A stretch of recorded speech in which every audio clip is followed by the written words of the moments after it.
Bonjour à tous, bienvenue dans le débrief. L'année 2021 s'achève sur une série de changements et ou d'événements diplomatiques et géopolitiques avec le Maroc au centre des mutations que connaît la région nord et ouest africaine et aussi ouest méditerranéenne. Cette année a commencé au rythme de la reconnaissance américaine de l'intégrité territoriale et de là, les choses se sont accélérées. L'Allemagne avait immédiatement convoqué le Conseil de sécurité pour examiner les dernières évolutions au Sahara et les Européens, d'une manière générale, n'avaient pas vu d'un bon œil ce que leurs deux yeux voyaient comme une ingérence dans une sorte de précaré qui serait le leur. En mars, le Maroc convoque son ambassadrice à Berlin pour consultation et son homologue à Madrid suit le même chemin en avril après une crise aussi inattendue que l'était l'acte inamical espagnol de recevoir secrètement le chef du Polisario, Brahim Ghali. Avec l'Europe, les coups se sont également multipliés, commençant par cette résolution adoptée contre le Maroc en mai au Parlement européen et quelques mois plus tard, la suspension des accords de pêche liant Rabat et Bruxelles. Et là, c'était la Cour de justice de l'Union européenne qui était à la manœuvre. Tout cela se produit alors que les Algériens montrent et démontrent une hostilité croissante à l'égard du Maroc. Et si les raisons invoquées ne sont pas convaincantes, eh bien tant pis.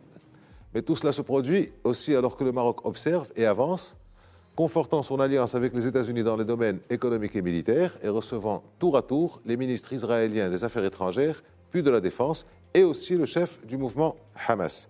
Et c'est cette période que choisit Paris pour dégainer ce qu'elle considère comme une arme envers les pays d'Afrique, en général, et du Maghreb en particulier, en l'occurrence les visas, actes auxquels les Marocains répondent à leur manière. Une année faite donc d'évolution, parfois en accéléré, parfois plus lentement, dans le domaine diplomatique et aussi géopolitique. Des évolutions que nous discuterons avec nos invités qui ont donc répondu à notre aimable invitation. C'est Abdelhamid Ben Khattab, vous êtes professeur de sciences politiques à l'université Mohamed V à Rabat. Merci d'être avec nous. Merci à vous.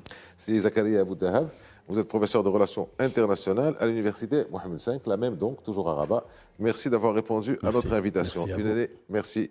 Une année donc de politique, de diplomatie, de géopolitique que nous allons commenter avec nos deux invités. Si Abdelhamid Ben Khattab, on commence par vous. Un an après, comment a été reçue en Europe globalement cette décision américaine de reconnaître la souveraineté marocaine sur le Sahara?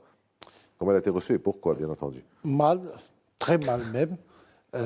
Pourquoi? Parce que les Européens n'ont pas vu venir justement cet accord tripartite Maroc, États-Unis, Israël. Donc c'est quelque chose de nouveau, sachant bien que les Européens considèrent, l'Union européenne, la France, l'Espagne notamment, considèrent le Maroc comme étant un État qui appartient à leur zone d'influence exclusive et que l'Amérique n'avait pas de droit de cité dans cette zone-là. Maintenant, on voit que les États-Unis d'Amérique se sont eux-mêmes invités dans la zone, ce qui a créé une nouvelle donne géostratégique cette fois-ci. Et en plus de cela, vous avez Israël qui devient lui-même un acteur majeur dans la région de l'Afrique du Nord, mais aussi dans le monde arabe. Donc nous sommes devant un bouleversement, si l'on ose dire, de toutes les données géostratégiques classiques par lesquelles, qui étaient censé être en faveur de l'Union européenne. Actuellement, on est en train de changer, de modifier tout cela. Pourquoi? Parce que le Maroc a changé aussi de position, de posture. Le Maroc d'aujourd'hui n'est plus le Maroc d'antan. Le Maroc d'aujourd'hui est plus conscient de ses intérêts stratégiques d'abord, et il est conscient de sa capacité d'action ensuite, et il est aussi conscient de sa capacité d'agir sur ses amis, ses alliés et aussi ses ennemis. Et c'est grâce justement à cette manœuvre, géostratégique, le Maroc a pu, à un moment donné, arrêter un risque majeur qui est celui du risque du conflit avec un État voisin, notamment l'Algérie. Pourquoi? Parce que l'escalade diplomatique, mais aussi langagière, discursif des régimes stratocratiques algériens était inquiétante en quelque sorte. Nous étions dans une logique belliqueuse. Une spirale de guerre. Voilà, une spirale de guerre.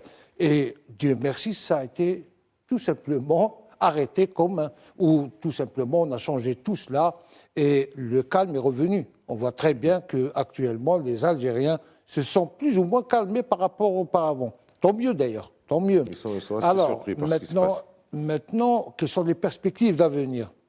Le Maroc table justement sur une coopération très poussée avec les deux États, les États-Unis d'Amérique et Israël, pour pouvoir déjouer en quelque sorte une certaine hostilité de la part de ses alliés classiques, notamment la France, l'Espagne, l'Allemagne, donc toute l'Union européenne, et aussi un certain nombre d'États arabes qui, jusqu'à présent, n'ont pas pu être en faveur de la marocanité du Sahara. On a vu dernièrement la position tunisienne, qui était une position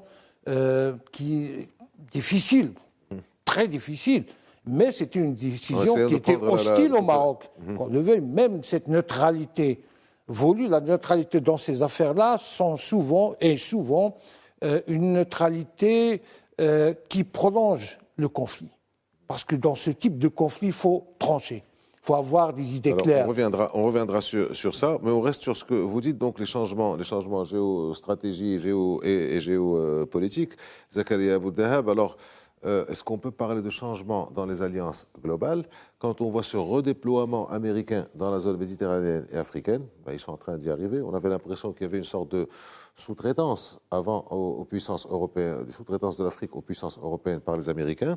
Et en même temps, cette fameuse OTAN qui est censée être l'organisme de défense de l'Atlantique Nord, comme son nom l'appelle, on a un président français, Emmanuel Macron, qui parle de la mort cérébrale, la mort clinique de cette OTAN, après Donald Trump qui avait tapé autant qu'il avait pu. Donc est-ce qu'on peut parler de changement d'alliance globale dans cette région africaine et méditerranéenne?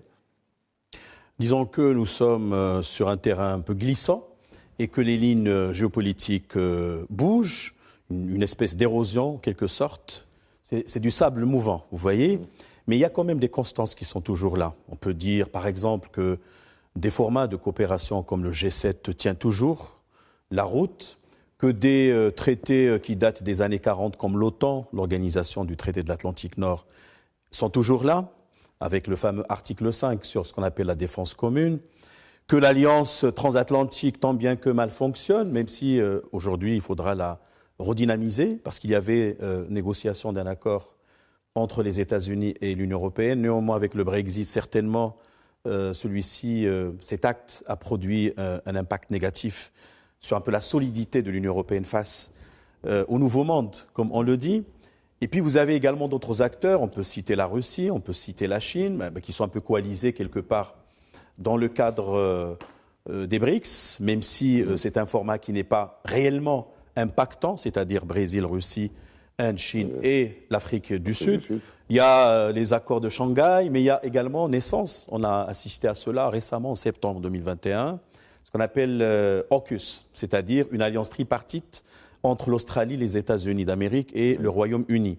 En fait, la réalité, c'était pour endiguer un peu l'expansionnisme chinois au sein du Pacifique et de l'Indo-Pacifique, et en même temps contrer peut-être les ambitions de la Russie, quand on sait aujourd'hui la problématique migratoire sur les frontières avec l'Ukraine, Biélorussie, Ukraine. Donc les tentatives de rallier ou de faire rallier l'Ukraine à l'OTAN. Aujourd'hui, il y a un relatif apaisement. Donc pour dire que généralement, il y a des constances, une problématique de guerre froide, mais un peu revue et corrigée, à laquelle on assiste autrement. Donc, de nouveaux concepts qui ont fait irruption, la cyberguerre, cyberespace, etc. Mais avec la même logique d'antagonisme quelque part. Mais on peut dire que oui, il y a parfois des changements, mais à un moment donné, le système retrouve son équilibre. Donc, je veux dire par là que les nations dites démocratiques, etc., aujourd'hui, partagent peut-être les mêmes idéaux, les mêmes principes, etc. Leurs méthodes divergent. On a vu le clash entre la France, par exemple, et les États-Unis. Jusqu'au rappel de l'ambassadeur français, même si ça a été de courte durée, à la suite de l'affaire de l'annulation des contrats déjà commandés par l'Australie auprès de la France. Mais donc, de ce point de vue, on peut dire que les constances sont toujours là et qu'il y a de nouvelles données, des variantes, comme on dit, changeantes que nous devons tenir en considération dans toute analyse de type géopolitique. Justement, parce que quand vous parlez de l'AUKUS, l'Alliance Australie, Royaume-Uni et États-Unis, qui ont mis de la manière assez peu courtoise qu'on a vu les Français de côté, quand on a vu la réaction des Français, quand on voit que la Navy, la marine britannique, est là devant les bateaux de pêche français au nord, en Normandie, on peut avoir des raisons de douter un peu de l'OTAN, le fameux Nord Stream qui vient de la Russie à l'Allemagne qui cherche. Donc je ne sais pas si vraiment on peut parler de l'OTAN. Si vous me permettez, c'est juste par rapport à cette phrase de M. Macron quand il avait dit... en fait, il parlait de la Turquie parce que la Turquie, avec un deal, M. Erdogan avec M. Donald Trump, l'intervention de l'armée turque au nord de Syrie pour chasser en fait les Kurdes. Et c'était là un accord un peu... qui n'a pas pris en considération les engagements des deux pays qui sont membres de l'OTAN. Dans ce cas-là, M. Macron, qui avait des rapports un peu difficiles et des échanges entre lui et M. Erdogan, avait parlé d'une mort clinique. Or, en fait, M. Donald Trump, en venant, parce qu'il avait assisté à une réunion au niveau de l'OTAN, a dit que c'est la France qui a le plus besoin de l'OTAN, alors que nous, les Américains, on n'a pas vraiment besoin. Il a même demandé à l'Allemagne de mettre plus la main à la poche pour soutenir l'effort financier au sein de cette organisation. Donc je crois que c'était un moment de tension en présence de M. Donald Trump qui a détricoté beaucoup d'accords, dont l'accord de Paris, ce qui avait froissé beaucoup les Français. Très bien, donc vous mettez ça sur ce plan-là, mais pour vous, l'OTAN fonctionne, tant bien que mal, il est là. Mais elle est là. Très bien. Alors, Abdelhamid Belkhatab, c'est les froids. On va revenir un peu, donc après tour général, on va revenir un peu au Maroc. Donc, ces différents froids successifs qu'il y a eu avec les pays européens, il y a eu dans l'ordre, d'abord les Allemands, ensuite les Espagnols, avec la France, c'est je t'aime moi non plus, c'est délicat, c'est discret, c'est courtois, mais c'est comme ça.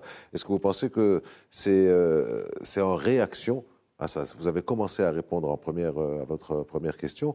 Est-ce que vous pensez que c'est directement lié à ça? Parce qu'il y a eu une concomitance assez curieuse quand il n'y a pas de coïncidence en géopolitique.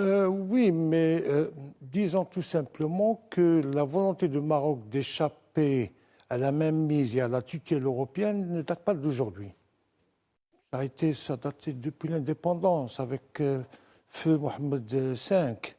Puis Hassan II, Mohamed V, qui est allé devenir à un moment donné le champion du tiers-monde. Oui. On se rappelle de la conférence de Casablanca. Groupe de Et puis Hassan II, lorsqu'il a rompu ses relations diplomatiques avec la France, au moment même où le Maroc était très faible économiquement et était même subordonné économiquement à la France. Donc cette volonté d'indépendance de la politique étrangère marocaine ne date pas d'aujourd'hui. Donc nous sommes devant la même perception. Il y a eu un relâchement à partir des années 80-90. Je crois qu'on s'est plongé, d'ailleurs, Hassan II l'avait dit. Oui, on s'est plongé parce que le Maroc, il est fidèle, la politique étrangère, il est fidèle à ses constantes, justement, à ses amis. Nous sommes toujours dans une politique étrangère pro-occidentale. Ça n'a jamais changé. Ça a toujours été comme ça. Mais la méthode a changé. La perception du monde a changé. La perception du Maroc dans ce monde a changé.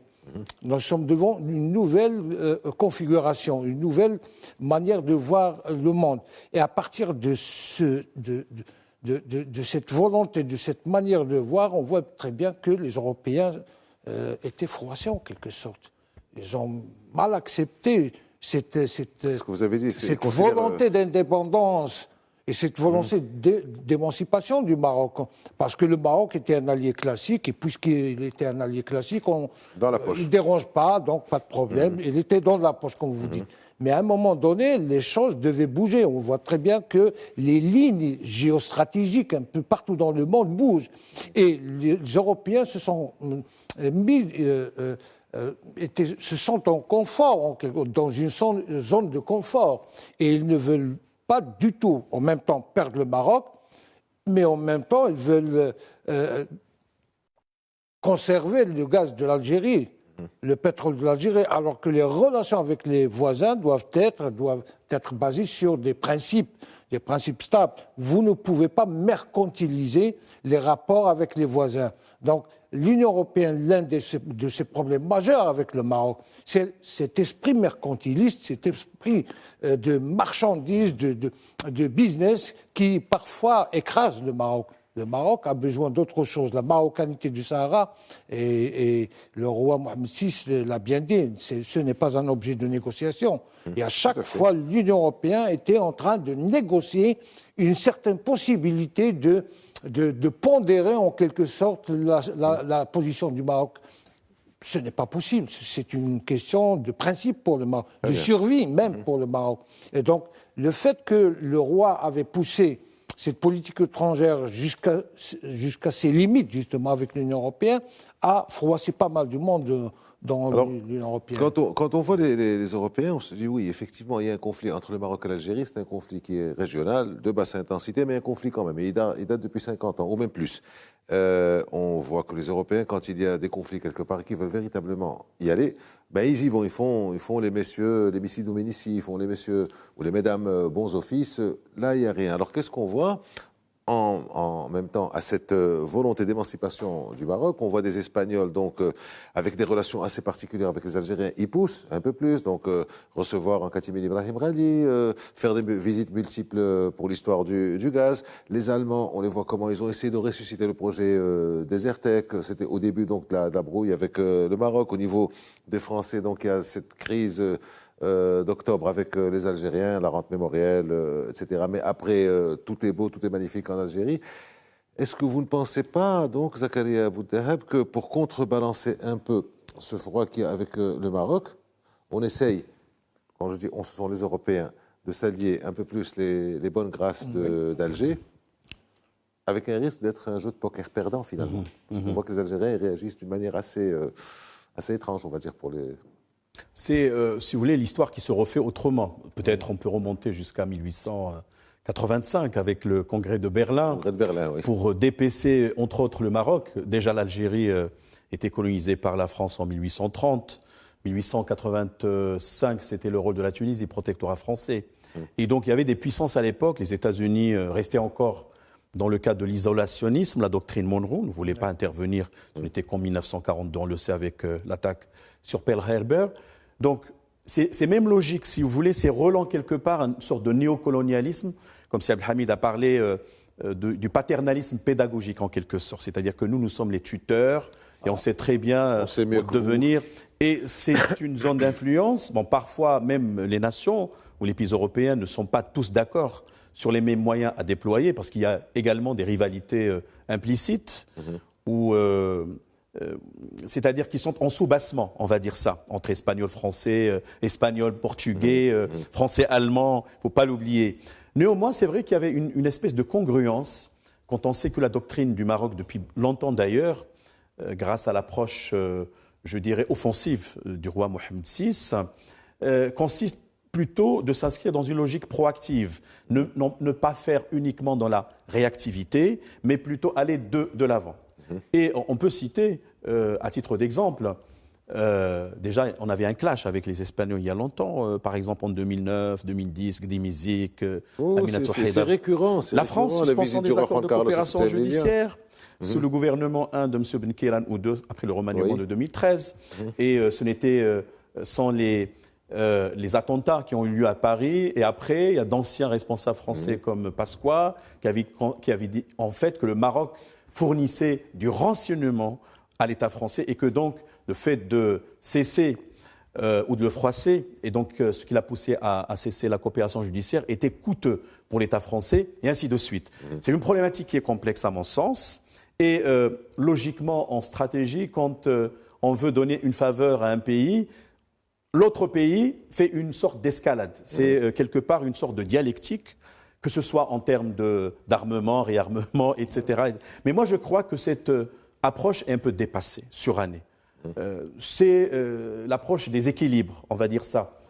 Cependant, il faudra quand même que nous-mêmes, nous, en tant que Maghrébins, que l'on pense précisément à passer les blocages et à faire front uni. Nous étions tous exposés à la logique française d'imposer des visas aux Maghrébins. Donc ce n'était pas seulement les Marocains, c'était aussi les Tunisiens. Et donc ça nous rappelle que finalement, nous sommes quelque part embarqués dans le même navire. Et qu'il est intéressant plutôt de réfléchir en termes logiques et dialogiques et plutôt constituer, à mon sens, même si parfois ça peut paraître un peu utopique ou irréaliste.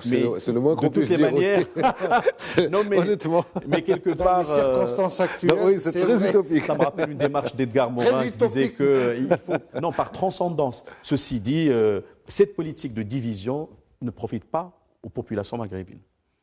Si Abdelhamid a cité la stratocratie, je suis tout à fait d'accord avec lui, parce que je sais que c'est une catégorie fondamentale de sciences politiques, mais finalement, il faudra quand même que l'on donne la priorité aux intérêts bien compris des populations maghrébines. Et d'ailleurs, c'est le sens et l'esprit des messages royaux adressés dans pas mal d'occasions. À la population, directement. À la population, il s'adresse directement à la population, et d'ailleurs aux populations des États du Maghreb. Et c'est tout. Alors restons avec le roi Mohammed VI et Abdelhamid Ben Khattab.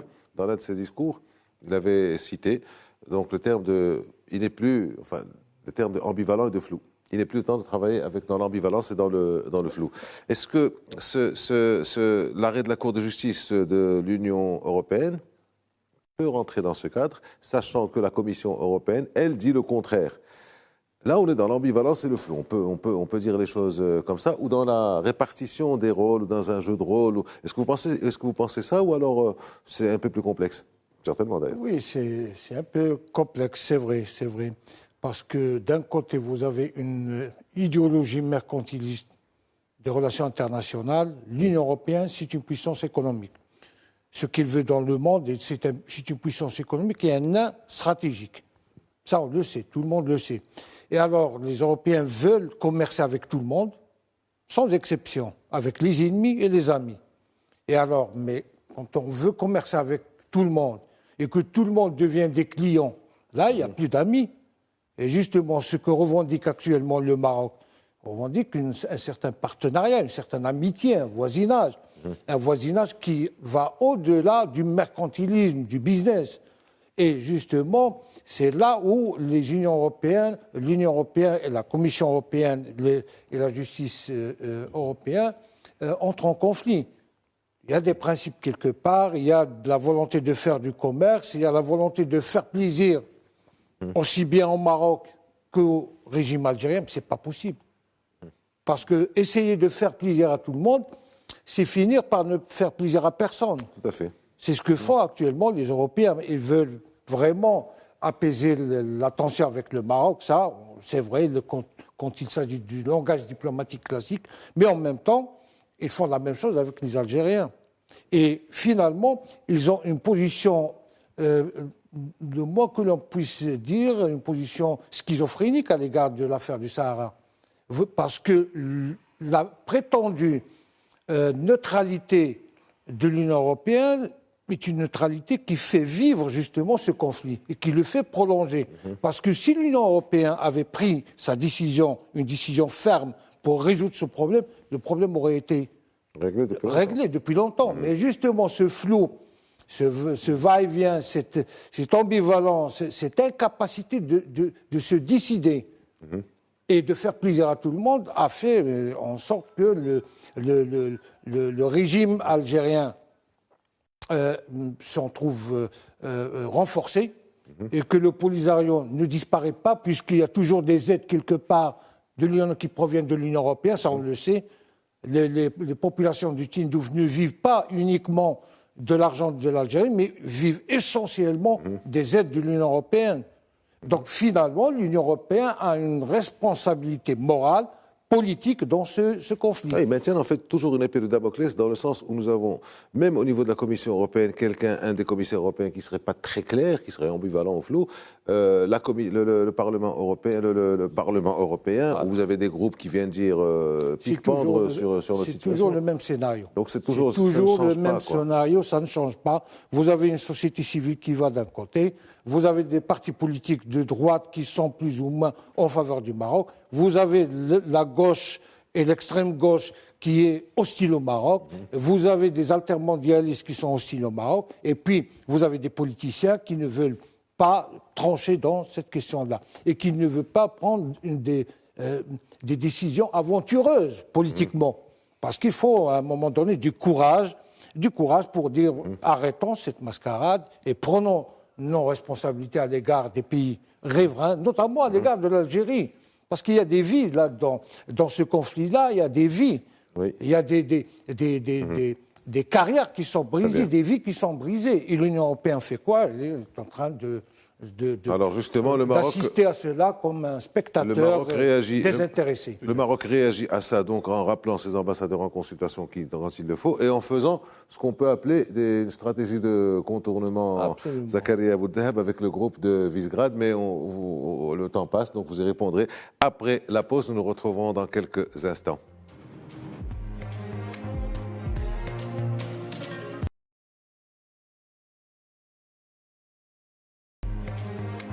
Bienvenue dans la seconde partie du débrief consacré cette fois à une rétrospective de la géopolitique et de la diplomatie marocaine sur l'année 2021. Pour celles et ceux qui nous rejoignent, nous en discutons avec Abdelhamid Belkhtab, professeur de sciences politiques à l'université Mohamed V de Rabat, et Zakaria Bouddahab, professeur de relations internationales à l'université Mohamed V à Rabat. Juste avant la pause, Zakaria Bouddahab, je vous posais la question sur cette stratégie.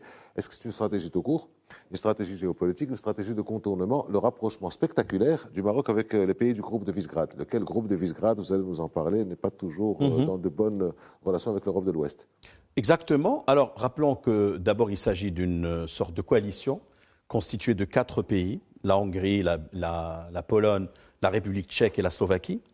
Au moment où la Tchécoslovaquie existait encore en tant qu'entité unique, en 91, donc ils étaient 3. Mais quand on cherche un peu sur l'historique, bon, vous savez, ça remonte peut-être au XIVe siècle, c'est très ancien. Donc finalement, c'est un groupement pour être précis. Exactement, c'est une ville très ancienne d'ailleurs. Ouais. Et donc aujourd'hui, ce sont des économies relativement développées, comme vous prenez la Slovaquie par exemple, c'est très important.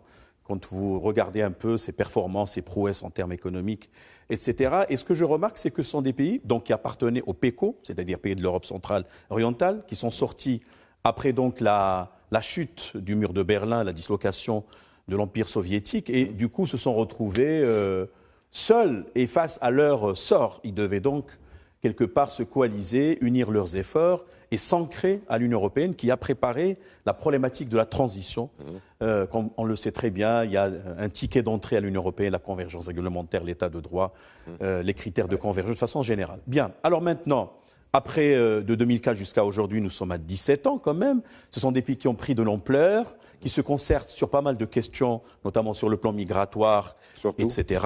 Et ça, c'est une sorte de mutualisation également des efforts. Et je crois que le Maroc, qui a longtemps, comme disait Kissinger, sait très bien jouer un peu les contradictions. C'est-à-dire comment faire combiner plusieurs forces, d'accord, pour avoir quelques bénéfices et des retombées potentielles sur sa politique étrangère, sur son positionnement. Évidemment, il ne le fait pas avec un cynisme ou avec un pragmatisme, je dirais, trop utilitariste, mais c'est de bonne guerre, c'est un réalisme de bonne aloi, comme on dit. Je crois que les ambassadeurs sur place avaient déjà balisé le terrain, parce qu'on peut après passer à la Roumanie, passer à l'Estonie, les États baltes, etc.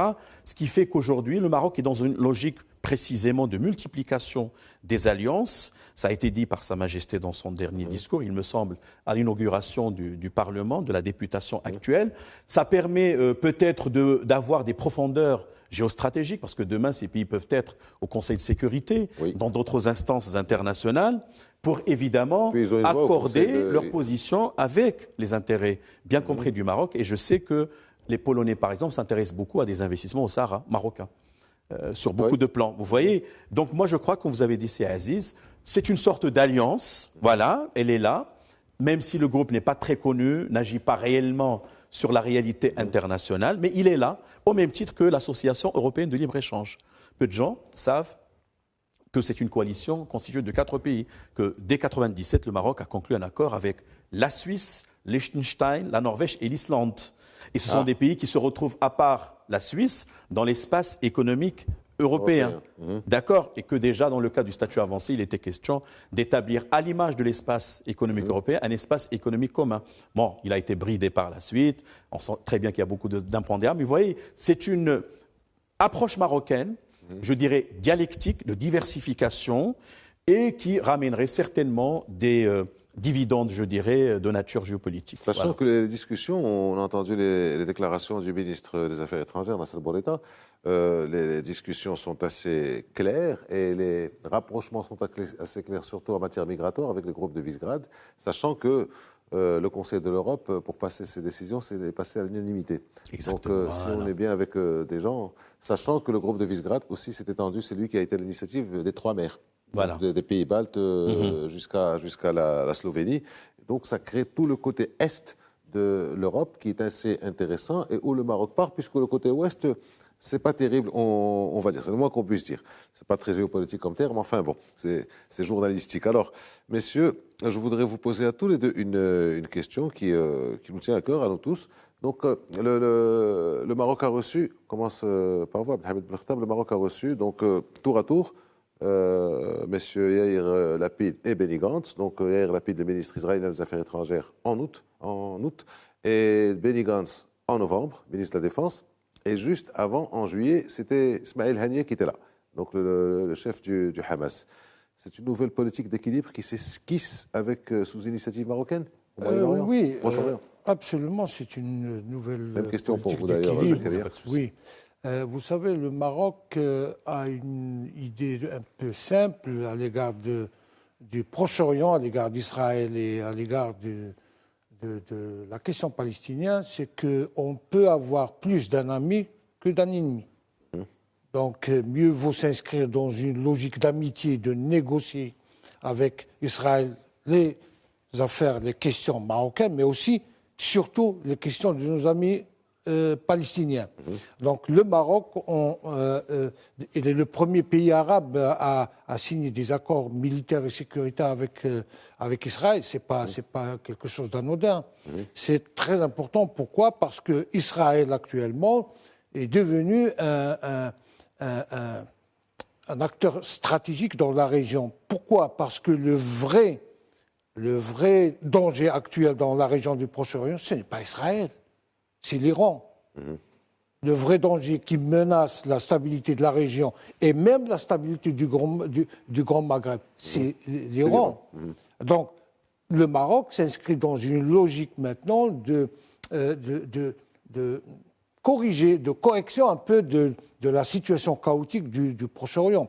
Le Maroc, en tant qu'ami d'Israël, est dans une possibilité d'agir sur Israël et d'obtenir peut-être, on l'espère bien, des concessions importantes, sans que cela, bien entendu, ne soit au détriment de la cause palestinienne. Je crois que la visite d'Ismaël Haniyeh au Maroc atteste de cette volonté royale, mais de cette volonté aussi officielle. Bien entendu, on ne parle pas des différents et nombreux coups de fil entre le roi Mohamed VI et le président Mahmoud Abbas. Donc, c'est une logique, c'est une démarche nouvelle. C'est une démarche qui essaie tout simplement de faire pression sur un ami plutôt que sur un ennemi. On sait très bien que d'un ennemi, vous n'obtiendrez rien du tout. Alors que d'un ami, on peut espérer obtenir des choses. Après 70 ans, on peut changer de stratégie. Absolument. Donc on change de méthode. On a changé de méthode. Et c'est une brèche qui est ouverte justement dans la région. On va aller voir ce qu'elle va donner. Zakaria Boudahab. Toujours sur la question, je rebondis sur ce que mon ami Abdelhamid a avancé en termes d'analyse, qu'en réalité, le rétablissement des mécanismes de coopération entre le Maroc et Israël, donc c'est bien un rétablissement. Donc ça veut dire que nous avions des relations, du moins depuis 1995 jusqu'à 2000, avec la seconde intifada, mais auparavant, les Marocains de confession juive existaient. Ils ont commencé à émigrer progressivement après 67. Le roi Hassan II disait, quand nous assistons à un exode de juifs de confession marocaine, en fait, on perd un citoyen, mais on gagne un ambassadeur. Et donc, du coup, les accords d'Abraham... Il avait raison, on a 800 000 ambassadeurs là-bas. Regardez le génie, le roi Hassan II, visionnaire. Et en réalité, donc, les accords d'Abraham, il y a une dynamique régionale, impulsée notamment par l'ancien président Donald Trump, avec son conseiller principal, Jared Kushner, à l'époque, donc 2018 et au-delà. Ça a commencé avec les Émirats arabes unis et le Bahreïn en septembre 2020. exactement, 2020, oui. et le Maroc en décembre, puis le Soudan en janvier 2021. Mais fait. déjà, on sait très bien que Camp Davis c'était en 79, que plus tard en 95, la Jordanie a signé un accord de paix, et que les accords d'Oslo devaient instaurer en fait un système de transition, Oslo 1, Oslo 2, pour aboutir à 2 États, avec capitale Quds, donc Est, Jérusalem-Est pour les Palestiniens, et Ouest pour les Israéliens, évidemment tout en préservant le caractère mondial de cette ville extraordinaire avec les 3 religions monothéistes qui doivent coexister. Parce que je voudrais insister sur un aspect très important, c'est que seul le Maroc a cette spécificité d'avoir une communauté juive, marocaine, qui jouit de ses droits, comme on dit en droit musulman, les dhimmi, d'accord, et que des liens culturels et humains existaient. D'ailleurs, parmi les éléments de des accords d'Abraham, et notamment la déclaration tripartite, c'est la connexion directe. Donc, c'est très important, au-delà de la question de paix au Moyen-Orient, l'Iran, effectivement, qui, par son approche, inquiète beaucoup. En fait, il y a également une profondeur, je crois, humaine, et le Maroc a gagné du benchmark israélien. N'oublions pas qu'Israël, depuis 2010, fait partie de l'Organisation de coopération et de développement économique. Ça veut dire c'est un peu le club des pays développés. D'accord ? Les accords l'attestent d'ailleurs, les derniers, sur le plan du transfert de technologies, les drones, etc. C'est de bonne guerre parce que nous sommes malheureusement dans un environnement hostile. Le Maroc ne s'en cache pas, il est assez clair là-dessus. C'est pas du donnant-donnant, mais c'est du win-win. Voilà, c'est-à-dire absolument. vous nous aidez à ça, on vous aide sur notre continent. Donc c'est voilà, give and take. Je ne connaissais pas celle-là. Voilà, merci. Alors, c'est Abdelhamid Ben Khattab. Comment on va expliquer vous avez commencé, c'est pour ça que je vous ai coupé tout à l'heure parce que je savais qu'on allait y revenir. Comment on peut expliquer cette agressivité d'Alger qui nous impute tous ces mots? Depuis 6 mois. Or, depuis 6 mois, c'est comme par hasard le moment où est revenu aux affaires Ramtan Amamra, le ministre des Affaires étrangères. Comment on peut expliquer cette agressivité et pourquoi? Par le manque de temps. Le régime algérien manquait terriblement de temps. Pourquoi? Parce qu'une transition politique, ça nécessite du temps. Et c'est ce qu'il manque à ce régime de vieillard. Ce régime de vieillard qui est arrivé au bout de son cycle vital, n'est-ce pas? Donc, il y a la sélection naturelle. Limite, oui. Oui, il y a la sélection naturelle. Donc, ces gens-là n'ont pas beaucoup de temps devant eux. Alors, maintenant, ils n'ont pas beaucoup de temps devant eux. Ils sont incapables de réaliser une transition générationnelle à l'intérieur du régime. Ils sont incapables d'apporter des réponses à un certain nombre de problèmes au sein du régime, mais ils s'accrochent au pouvoir. Et alors, dans ce cas-là, il va falloir un ennemi qui peut, à un moment donné, faire détourner l'attention de l'opinion publique de ce qui se passe réellement à l'intérieur et s'occuper de cet ennemi. Potentiellement, l'ennemi, il est là, c'est le Maroc. Il a toutes il a tous les ingrédients qui font de lui un ennemi juré du régime algérien. Nous sommes devant un délire et nous sommes devant aussi une incapacité à comprendre ce qui se passe réellement sur le terrain, parce que le vrai ennemi de l'Algérie actuellement, ce n'est pas le Maroc, et en aucun cas le Maroc. C'est beaucoup plus la corruption interne, beaucoup plus l'incapacité du régime à se régénérer. On voit très bien qu'il y a un blocage quelque part. La sécurité alimentaire, parce qu'on est là. Alors justement, Zakaria Bouda, pour rester sur l'Algérie, depuis que Ramtan Amamra est là, on a l'impression qu'il court après son homologue Nasser Bourita. Alors Nasser Bourita, les relations avec l'Espagne, les Algériens vont en Espagne. Les relations avec les Allemands, les Algériens vont en Allemagne. Les relations avec la Tunisie, la Libye, le Mali, ils y vont. On a l'impression qu'ils ont véritablement envie de faire des choses, mais d'abord de nous bloquer, de bloquer les Marocains. Est-ce que ça peut être considéré comme crédible de la part? Est-ce que les autres pays, les autres gouvernements ne voient pas ce que tout le monde voit? Ou alors c'est une illusion d'optique? Comment ça se fait qu'ils peuvent encore avoir de la crédibilité en essayant d'intervenir au Mali, d'intervenir au Libye, d'intervenir un peu partout? Est-ce que vous pensez que c'est crédible? C'est un peu la politique des axes. On peut prendre un exemple concret. Le gazoduc Nigeria-Maroc, qui est aujourd'hui dans sa phase 2 en termes d'études. Nigeria, oui. Absolument. Et la Banque islamique de développement, précisément, a financé la seconde tranche au niveau des études de faisabilité.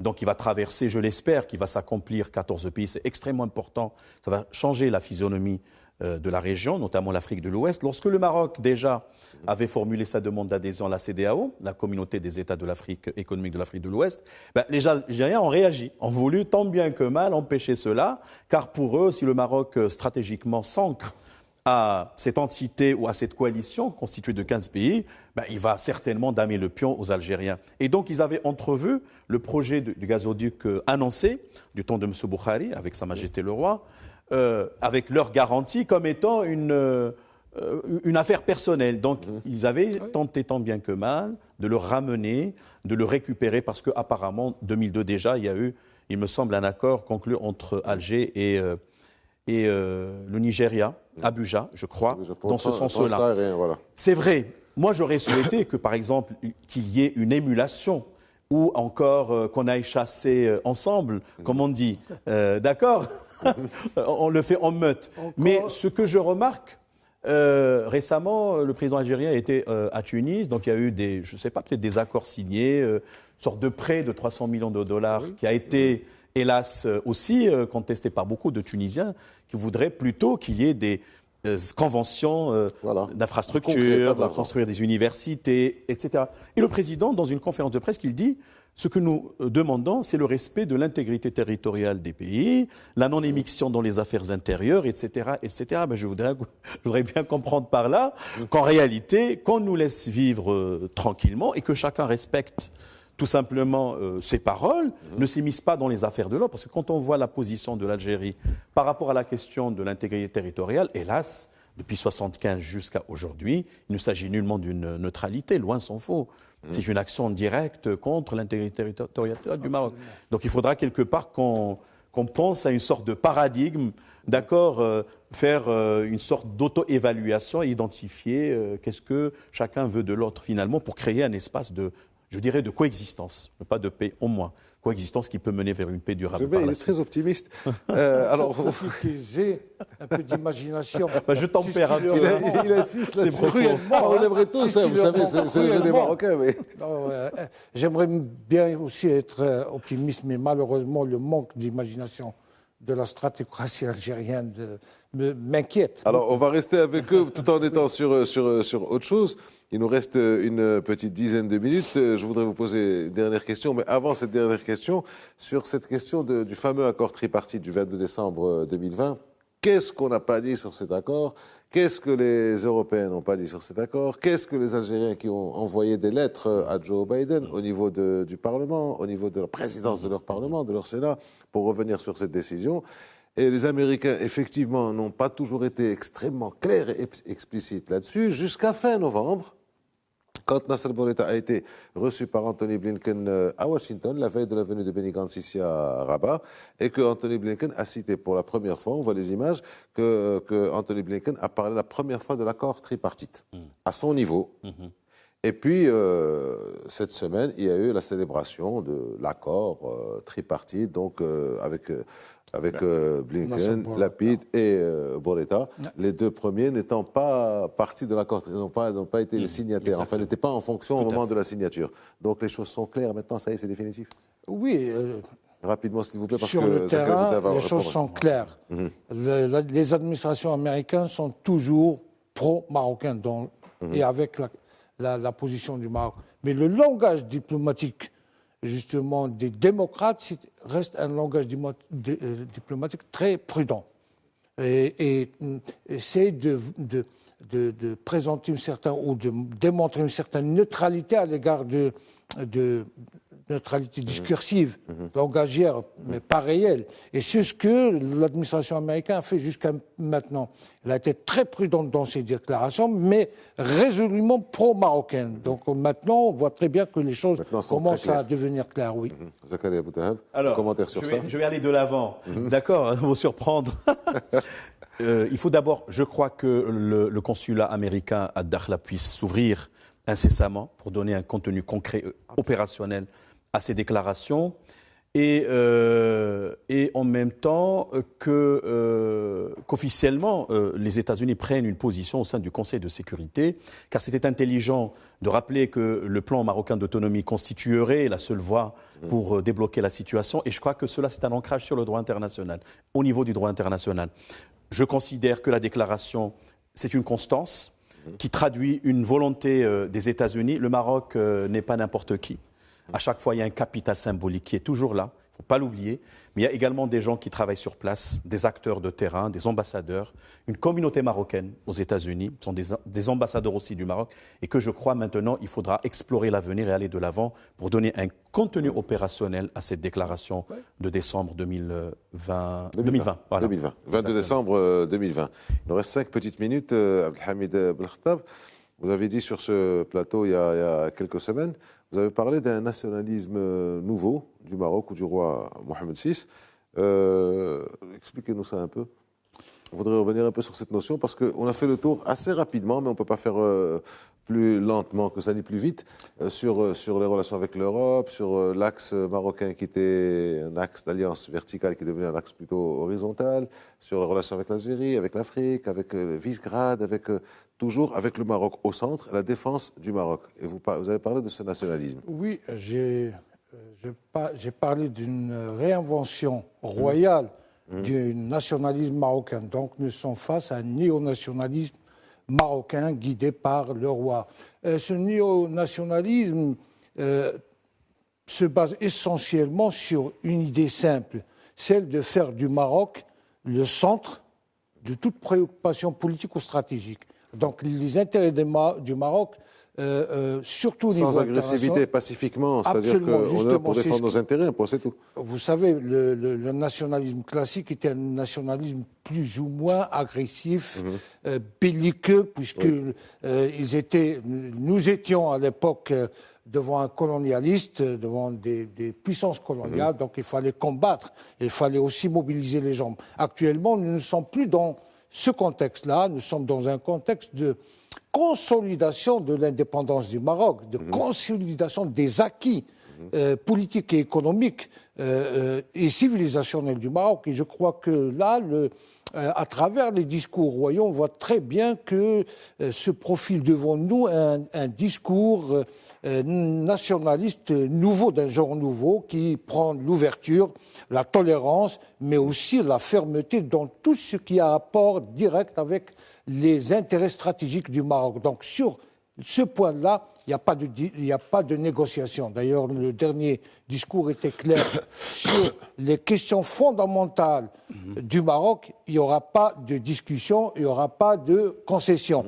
Ce qui veut dire tout simplement que le Maroc est ouvert sur le monde, donc nous ne sommes pas devant un nationalisme qui prend le repli sur soi, et nous ne sommes pas devant un nationalisme expansionniste, mais plutôt devant un nationalisme pragmatique qui va essayer de convaincre les autres de la fermeté, mais aussi de la justesse, en fin de compte, de la question et des questions centrales marocaines. Constructif, et puis il y a un terme qui revient très souvent, et ça participe aussi peut-être de ce nationalisme, le mot respect.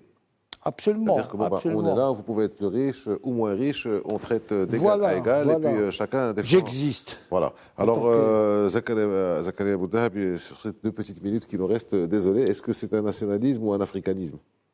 Peut-être 2 en même temps. Je dirais également c'est un patriotisme à la, comment il s'appelle, méthodologique. Exactement, patriotisme national aux couleurs royales, comme on dit. Ça me rappelle un article écrit par une Française sur la marche verte, donc qui ressuscite cet élan, cette épopée de 75, c'est très important. Et ça rappelle aussi le défi de feu le roi Hassan II, son livre, Albin Michel, que nous sommes une communauté de synthèse, c'est très important. Ça se reflète dans notre comportement extérieur, parce que nous sommes aussi un pont, gateway, passerelle, entre le nord et le sud, et l'est et l'ouest. Et je voudrais aussi dire que dans les discours et les messages royaux, il y a toujours cette idée de djihad.